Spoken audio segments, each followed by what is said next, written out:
사도행전 2장 1절부터 4절까지의 말씀, 우리 4절밖에 되지 않으니까 다 같이 한 목소리 읽도록 하겠습니다.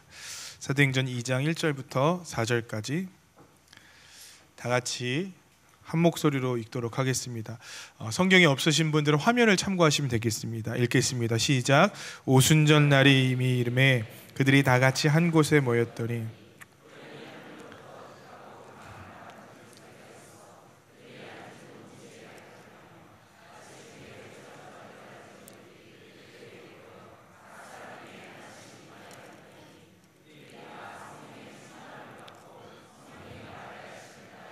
다른 언어들로 말하기를 시작하니라. 아멘. 할렐루야. 하나님의 큰 은혜가 우리 오늘 맥주절을 맞이하는 필그림교회 성도들에게 임하기를 간절히 소망합니다. 여러분, 제가 지난주에 큰 실수를 한 가지 했습니다. 그게 뭐냐면요, 제가 읽으면서도 알았지만 도저히 중재할 수 없었는데 제 본문을 잘못 읽었어요. 모르셨죠? 출애굽기 23장이 아니라 레위기 23장인데 이거를 제가 틀렸다고 말씀드리기도 그렇고 아니라고 말씀드리기도 그렇고, 왜냐하면 제가 설교를 하다가 알았거든요. 그래서 너무 죄송합니다. 죄송의 말씀을 제가 꼭 드리고 싶었고, 그래서 어제 젊은이교회, 지난주에 젊은이교회 예배를 설교하는데 동일한 본문을 갖고 설교하는데 젊은이교회는 제대로 했습니다. 그래서 네, 그래도 비슷한 본문이고 출애굽기 23장에도 맥주절이 나오는데 제가 이렇게 연구를 하다가 본문을 잘못 기록하는 바람에 저도 설교를 하면서도 굉장히 죄송한 마음이 들었어요. 늘 실수가 많은 저를 그래도 떠나지 않고 오늘 예배에 나오신 여러분을 감사합니다. 오늘 책에서 읽은 내용인데요, 오늘 본문 제대로 읽었습니다. 오늘 오순절 본문 제대로 읽었어요. 책에서 읽은 내용인데 하는 부부의 얘기가 나왔습니다. 이 부부가 서로 싸우기도 하고 또 다투기도 하는 일들이 있었습니다. 오랫동안 살면서도 서로 다투고 싸웠는지 어느 날 남편이 한 가지 제안을 했습니다. 내가 당신을 위해서 이제 당신이 모든 재정을 마음껏 사용할 수 있도록 도와주겠소. 당신이 필요한 것이 무엇이든지 내가 다 주겠소. 당신이 원하면 내가 이것도 하고 저것도 하고 이제 다 모든 것을 당신의 행복을 위해서 해주겠소. 그렇게 약속을 한 겁니다. 여러분, 여러분이 그 부인이라면 기분이 좋으시겠죠, 그죠? 모든 것을 다 준다는데, 돈도 마음대로 쓰게 해준다는데 여러분 얼마나 좋습니까? 그런데 그 부인이 하는 얘기가 뭐냐면, 싫습니다, 그렇게 얘기를 하더래요. 나는 그런 건 다 필요 없습니다. 난 당신에게 원하는 것이 한 가지 있는데 당신의 마음을 원합니다, 그렇게 얘기했대요. 그랬더니 이 남자가 정색을 하면서 얘기했답니다. 내 마음은 이미 다른 사람을 줘버렸기 때문에 당신에게 줄 수가 없어. 나는 내 마음만큼은 당신에게 줄 수 없어. 이 부부가 행복한 부부일까요? 행복하지 않은 부부일까요? 저는 분명히 행복하지 않은 부부라고 생각합니다. 제가 가끔 우리 부부 되시는 성도님들과 상담을 하다가 깜짝 놀랄 만한 일들을 발견하게 되는데요, 교회 다니시는 분들 중에도 참 어렵고 힘든 부부 생활을 지속하고 있는 분들이 계시는 것을 발견하게 됩니다. 물론 돈이 없어서 어려운 경우들이 있습니다. 재정적인 어려움 때문에 가족들이 서로 힘들어하고 어려운 부부들을 보기도 합니다. 또 어떤 때는 자녀의 문제 때문에 서로가 서로에 대해서 힘들고 어려운 일들을 경험하는 그런 부부도 있습니다. 그런데 그런 문제들은요, 쉽게 넘어가 버리더라고요. 쉽게 해결이 됐더라고요. 저도 제 경험을 비춰봐도요, 저희 아이가 아프다는 얘기를 제가 제 처음으로 나눴을 때 그때 너무 떨리고, 그때 서로 그냥 집안에 있어도 한마디도 안 했던 그런 기억이 납니다. 왜냐하면 제가 눈물이 날 것 같고 저한테도 미안하기도 하고 여러 마음이 들어서 저희가 그때는 대화를 별로 하지 않았던 그런 기억이 나요. 그런데 그런 문제들은 시간이 지나면 회복이 되더라고요. 그런데 계속해서 어렵고 계속해서 힘든 경우가 있습니다. 그것은 서로 마음이 맞지 않는 경우입니다.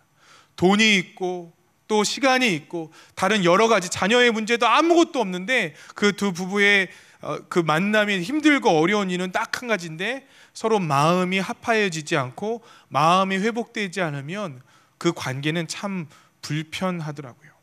여러분, 사람과 사람 사이에 가장 중요한 게 뭘까요? 저는 마음이 회복되어지는 거라고 생각합니다. 여러분, 우리는 지금 맥주절을 보내고 있습니다. 저는 하나님 앞에 이 맥주절을 정말로 잘 드렸으면 좋겠다고 지난주에 말씀을 드렸습니다. 여러분, 준비하고 오셨어요? 큰일 났네요. 다시 한번 여쭙겠습니다. 여러분, 준비하고 오셨습니까? 가장 귀한 것을 하나님께 드리겠다고 결단하셨습니까? 그리고 저 예물에다가 많이 드리지 않았어도 여러분의 마음과 중심을 담아서 기록하고 주님께 봉헌하셨습니까? 네, 꼭 그렇게 하셨기를 간절히 축복합니다.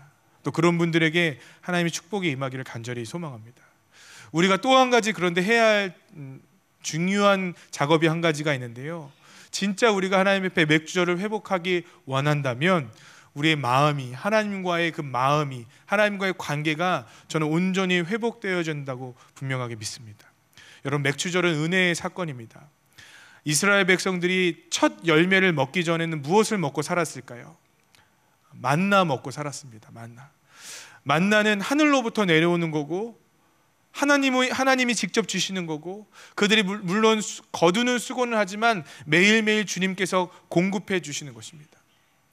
그렇기 때문에 만나는 주님의 은혜가 아니고선 설명이 되지 않는 문제예요. 그들이 먹고 사는 문제가 모두 주님의 손아귀에 있었고 모두 다 주님의 은혜라고 고백할 수 있었습니다. 무려 40년 동안이나 이 만나가 하늘로부터 내려지고 하나님의 임재 가운데 이 모든 것들이 이스라엘 백성들에게 공급되어졌습니다. 그런데 이 만나가 끊겨져 버렸어요. 언제 끊겨져 버렸냐면 이스라엘 백성들이 가나안 땅에 들어가서 그 땅의 소산물을 먹자마자 이 만나가 끊어지게 됩니다. 여러분, 하나님의 도움이 사라진 것일까요? 하나님이 임재하시고 하나님의 간섭이 이스라엘 백성들 가운데 이제 끊어진 것일까요? 아닙니다. 하나님께서는 이제 만나가 아니라 보이지 않는 손길로, 보이지 않는 도움으로 여전히 이스라엘 백성들과 함께 하고 계실 거라고 약속해 주셨고, 그게 이스라엘 백성들이 갖고 있는 하나님의 모습이었어요. 여러분, 40년간 매일매일 자신을 먹여주신 하나님께서 그 다음날 땅의 소산으로 먹여주셨다고 이스라엘 백성들이 생각했을 거 아닙니까?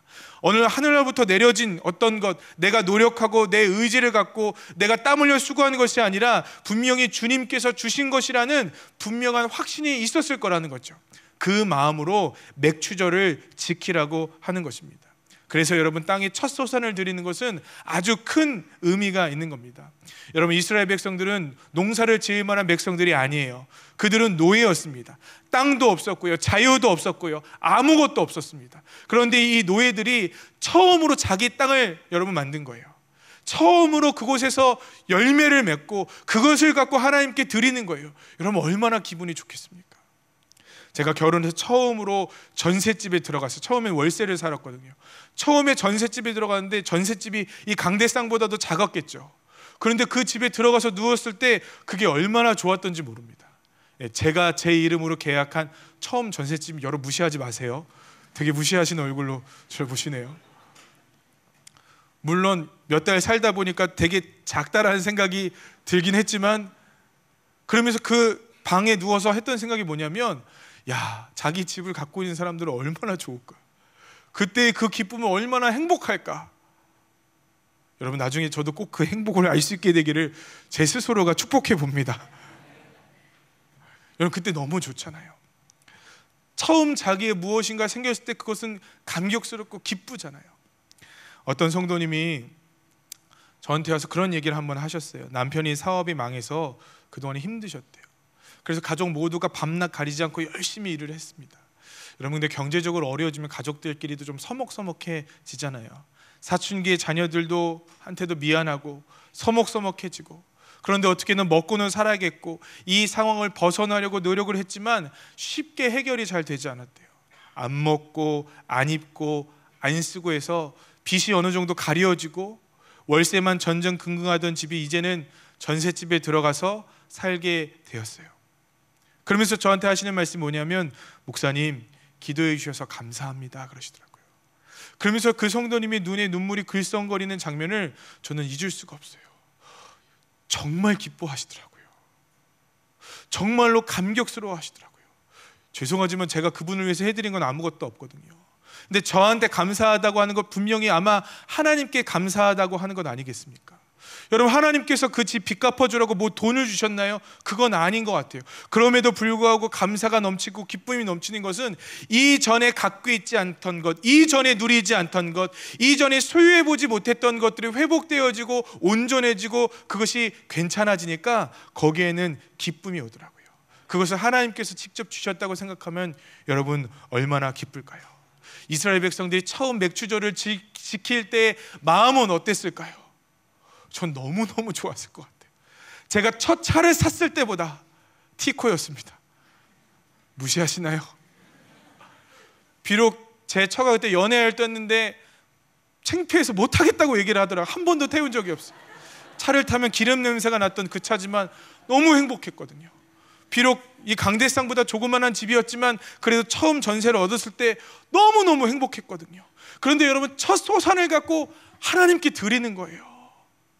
그 약속의 땅에서 하나님께서 약속하신 그 땅을 경작하고 일구고 새롭게 해서 거기서 여러분 하나님께서 주신 은혜로 그 처음 것들을 갖고 하나님 앞에 예배했을 때 여러분 기분이 얼마나 좋았을까요? 여러분 얼마나 감격스러웠을까요? 얼마나 기뻤을까요? 주님이 우리에게 원하시는 것이 있습니다. 바로 그 마음을 원하세요. 다 주님의 은혜입니다. 다 주님께서 하셨어요. 주님께서 인도하신 것입니다 라는 그 감격이 주님께 매년마다 고백되어지고 드려지기를 주님께서 원하셨다라는 겁니다. 네, 역사적으로 보면 이스라엘 백성들이 온전한 맥주절을 별로 드리지 않은 것 같아요. 여러분 유월절도 잘 안 지켰어요. 하나님께서 오늘 이 땅에 저는 맥주절이 회복되어지길 원하신다고 믿습니다. 그것은 단순히 우리가 절기를 지켜서 헌금을 하고 예배를 드리고 특송을 하고 감사의 노래를 드리는 것으로는 저는 절대 회복이라고 생각하지 않습니다. 오늘 우리가 온전하게 하나님께 예배를 드리고 온전하게 하나님께 감사의 찬양을 올려드리길 원하신다면 꼭 여러분이 드리셔야 하는 것, 여러분 그 첫 마음을 드렸을 때 그 첫사랑이 주님께 온전히 회복되어지고 드려져야 한다고 저는 분명하게 믿습니다. 하나님께서는요 이 맥주절에 우리의 마음들이 회복되어지길 원하셨다고 저는 생각해요. 왜냐하면 이 신약 시대에 들어와서 이 맥주절이요 절기적으로 보면 이 오순절이라는 것과 동일하거든요. 그게 저는 참 신비로운 것 같습니다. 첫 예물을, 첫 열매를 드렸던 그 절기가 어떻게 성령께서 이 땅에 오시는 절기가 되었을까요? 여러분 성경은 성령에 대해서 성경은 뭐라고 얘기하냐면 우리 구원의 보증이다라고 얘기합니다. 그래서 어떻게 말하면 첫 열매라고 얘기할 수 있어요.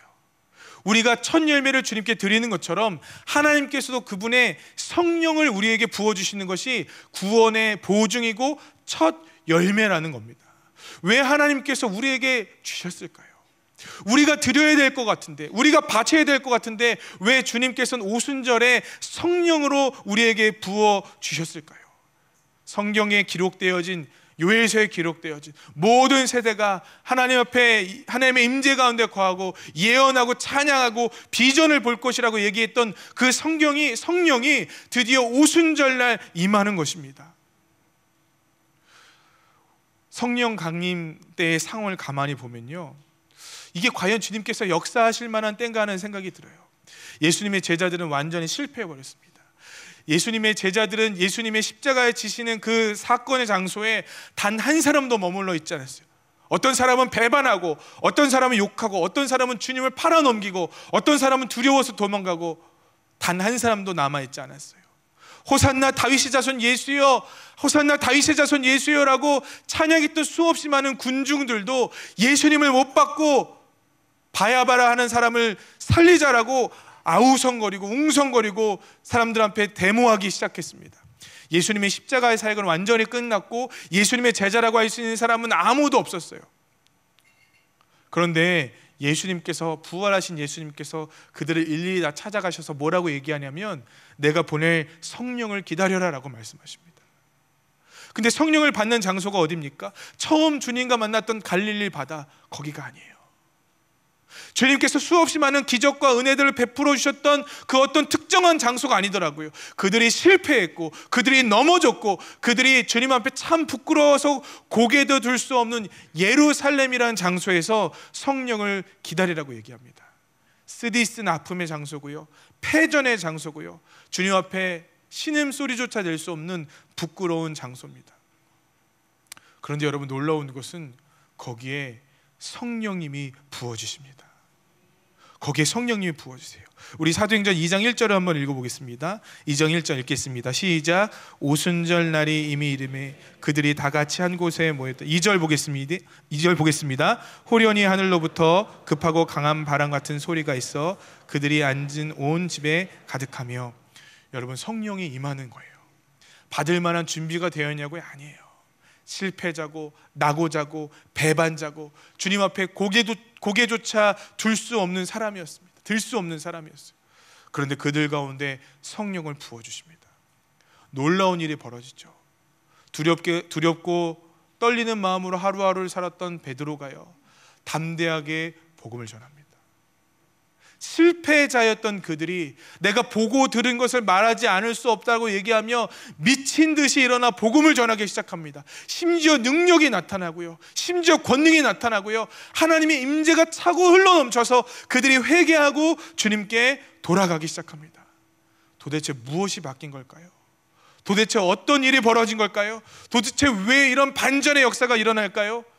성령이 임하셔서 여러분, 사람들 마음 가운데 회복되어진 것이 한 가지가 있었는데, 그들의 마음이 주님 앞에서 다루어지고 회복되어졌다라는 거예요.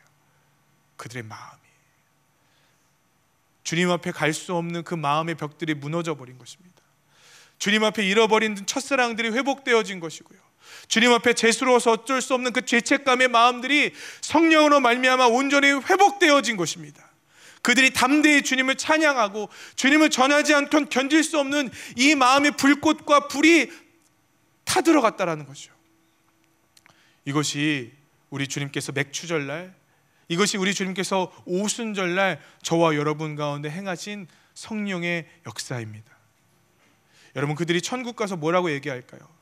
예수님의 제자들이, 베드로가 예수님의 보좌 앞에서, 예수님 보셨죠? 저 전도 엄청 잘하죠. 예수님은 그 정도 못하셨잖아요. 저는 3,000명 구원했습니다. 예수님한테 그럴까요? 도마가 가서, 예수님, 제가 예수님은 잠시 의심했었으나 그러나 제가 예수님을 위해서 생명 다해 복음 전했습니다. 저 최고죠. 저를 제일 높은 곳에 앉혀주실 거죠? 그렇게 얘기했겠습니까? 아마도 그 모든 제자들과 순교에 있던 모든 사람들이 그랬겠죠. 주님 앞에 부끄럽게 이럴 데가 없습니다. 주님, 죄송합니다. 주님, 저같이 버려지고 저같이 망가지고 주님을 떠나 있던 자가 주님을 위해 살 수 있었던 것 다 주님의 은혜입니다. 여러분, 그들은 주님의 은혜를 기억하고 주님을 찬양하지 않았겠습니까? 상황은 변화되지 않았어요. 여전히 핍박하는 사람들이 있었습니다. 여전히 그들을 향해서 돌을 던지려고 하는 사람들이 있었어요. 여전히 그들을 가두고 때리고 그들을 모욕하고 그들을 핍박하는 사람들이 있었습니다. 그런데 그들이 변화된 것 한 가지가 있어요. 그들의 마음이 변화됐습니다. 여러분, 오늘 주님께서 우리에게 성령을 주길 원하십니다. 우리 주님께서 우리에게 성령의 기름 부음을 부어주기를 원하십니다. 왜 그럴까요? 우리의 마음이 다시 주님 앞에 회복되어지길 원하셔서 그렇습니다. 오래 다녀서 식어져 버린 마음들, 세상과 연합하여 살다가 주님을 잃어버린 마음들, 주님을 뜨겁게 만났어 하나님의 은혜와 기적도 경험했는데 그것이 옛날 일로 끝나버린 사람들에게 현재 진행형으로 부어주시는 성령의 역사를 말미암아 하나님의 사랑과 은혜가 부어지기를, 회복되길 원하는 것이 우리 주님의 마음이라는 거죠. 그리고 그 마음을 주님께서 받으시기를 원합니다. 누가복음에 이런 말씀이 있습니다. 너희 중 누구에게 밭을 갈거나 양을 치거나 하는 종이 있어 밭에서 돌아오면 그더러 곧 와서 앉아서 먹으라 말할 자가 있느냐? 도리어 그더러 내 먹을 것을 준비하고 띠를 띠고 내가 먹고 마시는 동안에 수종 들고 너는 그 후에 먹고 마시라 하지 않겠느냐? 이와 같이 너희도 명령받은 것을 다 행한 후에 이르기를 우리는 무익한 종이라 우리가 하여야 할 일을 한 것뿐이니라 할지니라. 무슨 말입니까? 어느 한 종이 있습니다. 이 종이 주인이 맡겨준 일들을 최선을 다해서 했어요. 그러면서 주인이 했던 일을 다 하고 집에 돌아와서 주인이 반갑게 맞아주는데, 야 종아 수고했다, 일로 와서 내가 먹는 밥상에서 함께 먹자, 일로 와서 내가 먹는 그 잔을 함께 마시자, 일로 와서 내가 누리는 기쁨을 함께 누리자 할 주인이 없다라는 거예요. 뭐라고 얘기하느냐? 너는 네가 해야 할 일을 마저 끝내라. 나랑 밥을 먹고 하는 것 하지 말고 너는 네가 하여야 할 일을 마저 끝내라라고 얘기해요.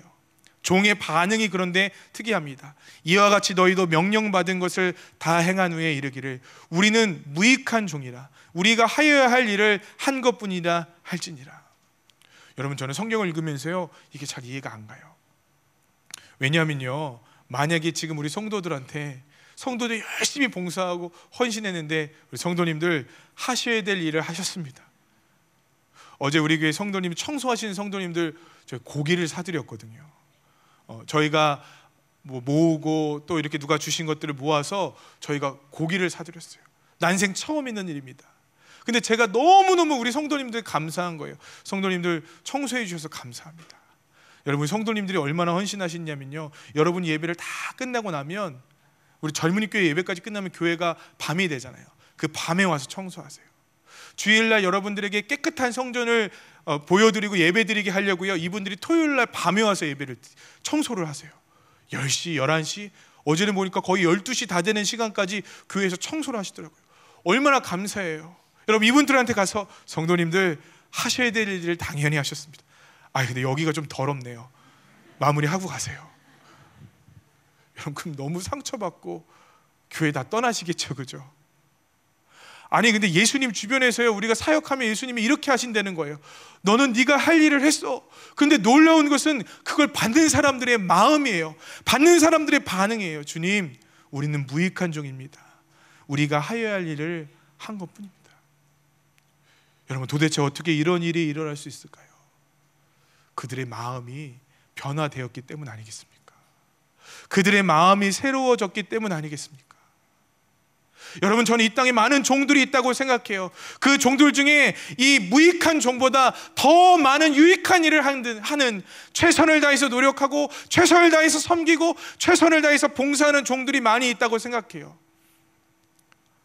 그런데 그 종들에게 없는 것이 있어요. 마음이에요. 내가 이렇게 하면 알아주겠지, 내가 이렇게 하면 박수 쳐주겠지, 내가 이렇게 하면 하나님께서 보상해 주겠지. 여러분, 혹시 그런 마음이 있으십니까? 오늘 이 시간 성령께서 여러분의 마음을 회복시키셔서 이 무익한 종의 마음이 우리 가운데 넘쳐날 수 있게 되기를 간절히 소망합니다.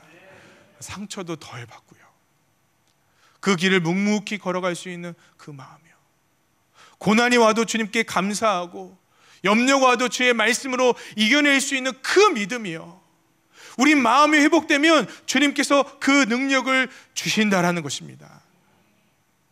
여러분, 그런 사람들에게는요 특징이 있어요.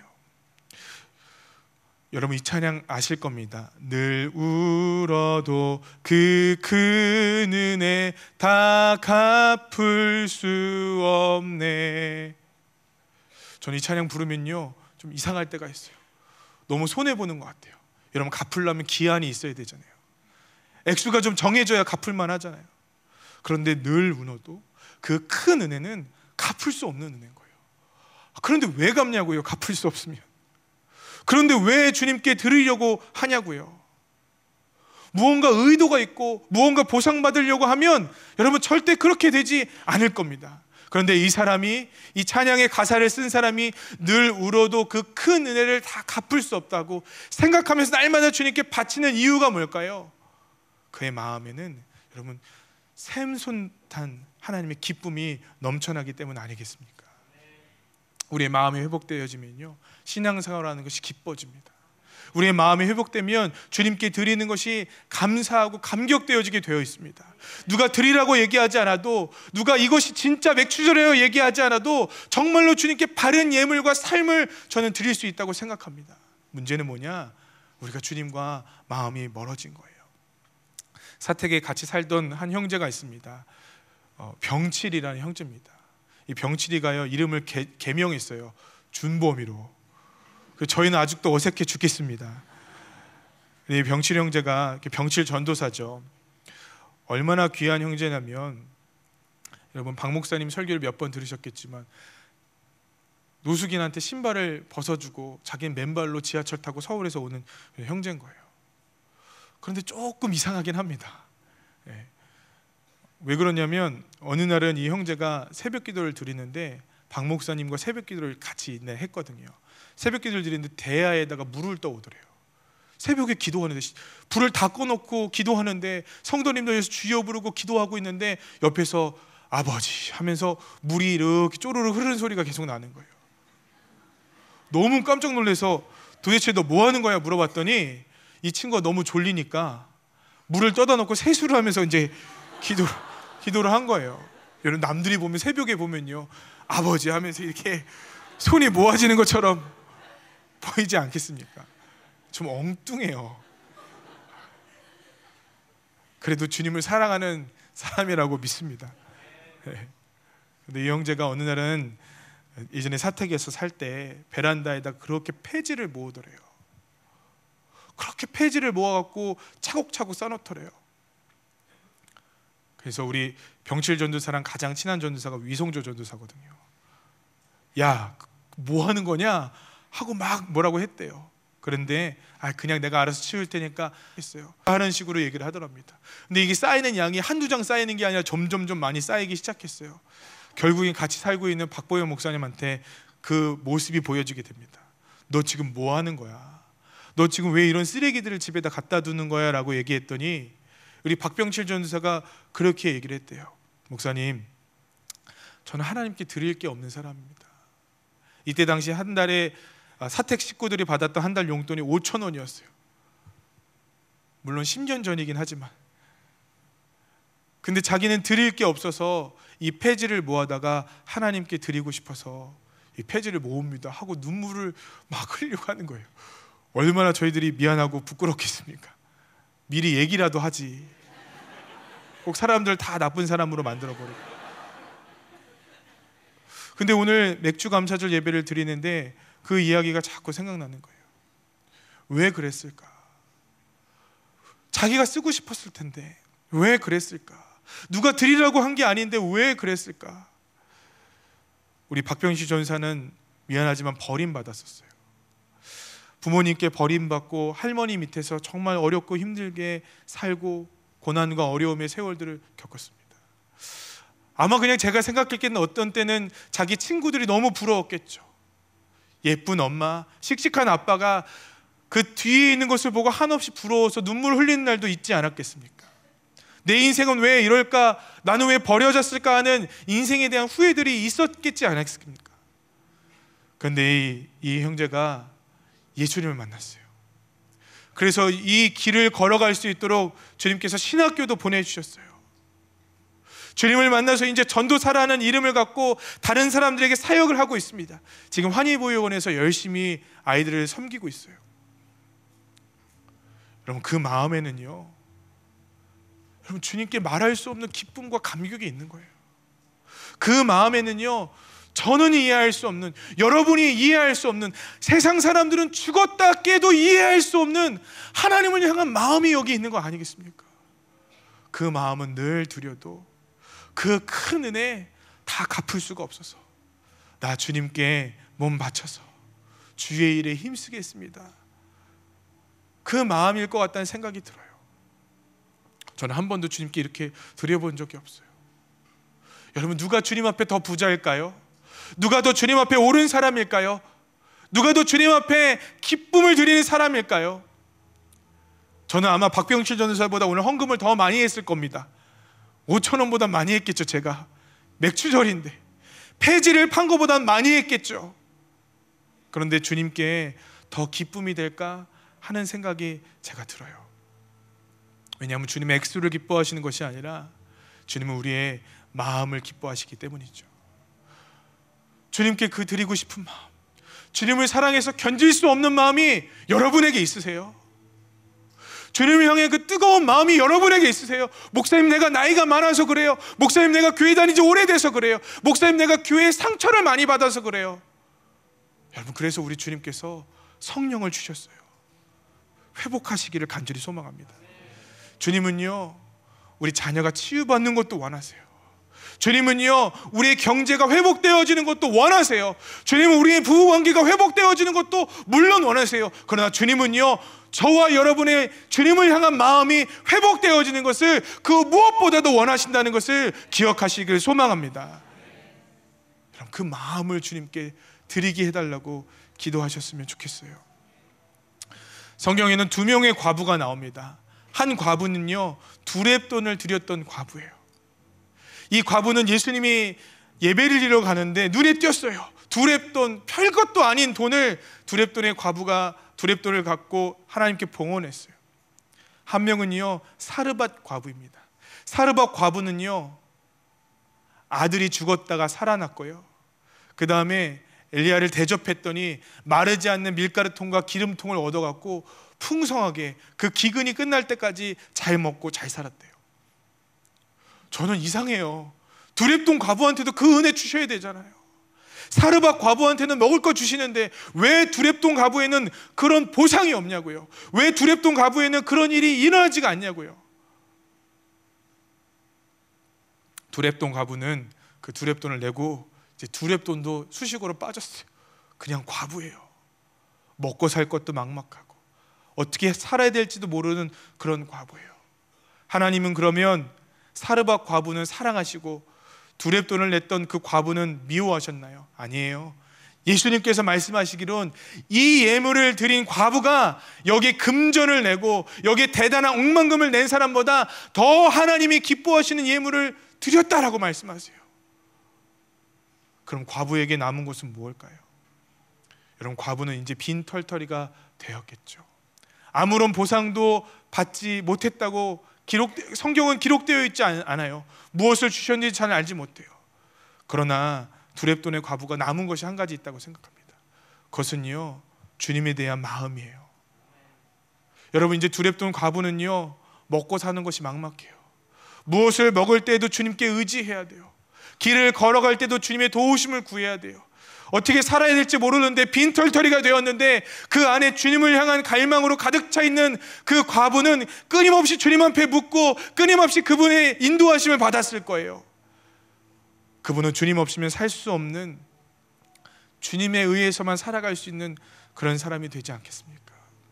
여러분, 주님께서 우리에게 주실 수 있는 가장 큰 축복은요, 그분이 우리 가운데 오셔서 그분이 인생의 주인 되어 주시는 것 아니겠습니까? 저는 오늘 우리 주님께 우리의 마음을 드릴 때, 우리가 갖고 있는 가장 소중한 것을 드릴 때, 주님밖에 남지 않았을 때 주님이 온전히 우리의 인생을 인도하시고 이끌어 주신다고 분명하게 믿습니다. 제가 주님 앞에 부끄럽고 죄송한 것은 과연 나는 마음을 드렸는가 하는 생각이 들어요. 주님을 사랑하는 마음이 내 안에 가득 차 흘러 넘치는가? 늘 드려도 아깝지 않았던 그 주님을 사랑하는 마음이 내 안에 샘솟는가? 아니면 이제 교회에서 전화만 와도 무언가 해달라고만 해도 이제는 짜증이 나고 화가 나는가? 여러분, 여러분의 마음을 좀 점검해 보셨으면 좋겠습니다. 성령께서 이 땅에 오셔서 그 병든 사람의 마음을 만지기 시작했어요. 성령께서 이 땅에 오셔서 그 상처 입은 영혼들을 만지기 시작했어요. 성령께서 오셔서 주님을 바라볼 수 없는 죄책감에 사로잡힌 사람들의 마음을 만지기 시작했어요.